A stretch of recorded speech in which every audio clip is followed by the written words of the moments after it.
Yarkent Gumanitarных техникалық колледжі Абыров Рейнжа. Өрмәсік Мехмалла, Өрмәсік Адылқазыла, сіздегі әскәртіп қойылы. Яркент Гуманитарлық техникалық колледжін Маналуға бадевде оғыл қыздырымызды етірған әне оланың қысын әсібе Ажиева Қалбынур, Қасым Бағанагүл, Абдриев Ильяр, Тоқтиев Нұрмахамет. Шу қадашқышыларымыз азыр эссе езішіп кірдеркен, шыққанды кейін Маналуға кетілерсіз боламын. Панкрут мәнесі Дихан Ғайрат Отыры Мәкіби, Акимов Акимжан.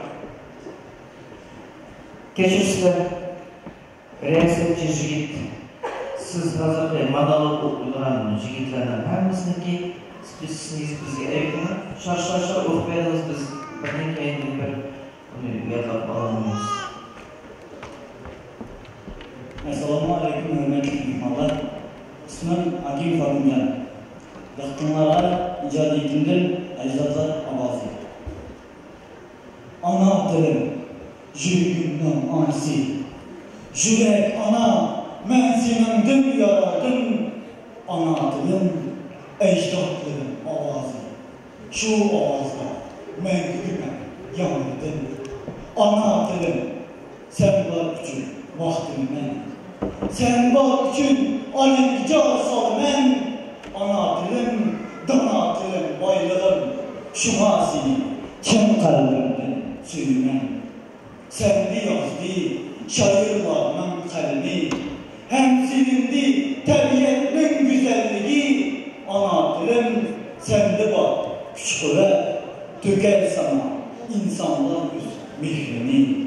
Halkımızın büyük namayenleri. Yusuf Has Hacı hem Mahmud Taşkari tariximden məngü üçmeydi. Yoruq görkən məşhur dastanları. Xalqımızdan Batırı, Nazgûnla Anadolu'da yazıldı kuşakları.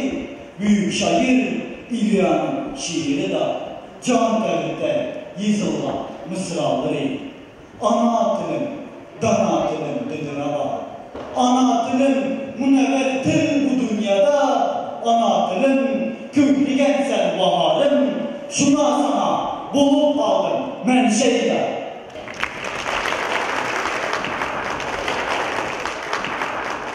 Ana Til Ösmürler kanalımıza hoş geldiniz.